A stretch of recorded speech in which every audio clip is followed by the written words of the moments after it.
Hi everybody, I'm Ryan, and today we're going to talk about the standard metagame. And as always with my weekly metagames, this is technically a winner's metagame. Oh, there's going to be a kitty coming on. This is technically a winner's metagame because Magic Online only publishes the top 32s of their challenges, but I think this is still reflective of the decks that you'll end up playing against. Barely no cat butthole. So without further ado, let us look at the graph. This is the standard metagame, where in first we have Dimir Midrange with just over 20% of the metagame.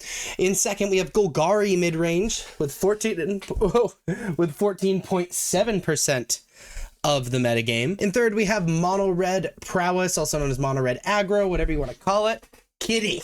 And in fourth, we have Mono White Tokens. So let's talk about these four decks. Mono White Tokens is sort of a control deck, sort of a mid-range deck. It mostly synergizes off of the name tokens. Putting tokens onto the battlefield with cards like Elspeth, with Carrot Cake, with Beza, with Virtue of Loyalty, and what have you, to trigger card draw effects from Caretaker's Talent and Enduring Innocence to eventually nickel and dime their opponent and just draw so many more cards than their opponent and win the game. Their goal is to just overwhelm their opponent with just the sheer amount of things they can produce. In third is Mono Red Aggro. Now what this Mono Red Aggro deck is doing is exactly what every other Mono Red Aggro deck tries to do.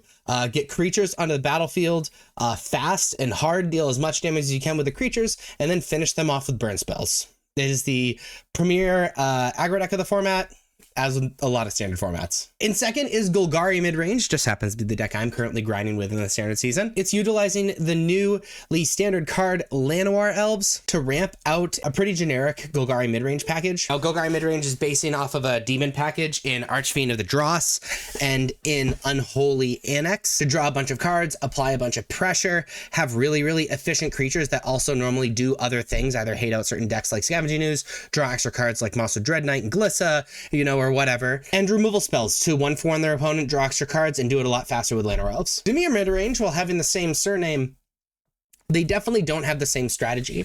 What Dimir Midrange is attempting to do is a little similar, right? They're trying to 1/1 their opponents with removal spells, but rather than having the demon package, what they do is they play a lot of creatures that are difficult to block, like Death Touch or flying creatures, and capitalize on that with Kaido and Enduring Curiosity to draw a ton more cards and just really, really abuse that relationship between cheap evasive creatures and these cards. This is the most popular deck in standard at the moment, and it's pretty easy to see why. This is the standard metagame. If you like this video, please be sure to like and subscribe. Check me out on social media. Links are above me and in the description. Thank you so much for watching.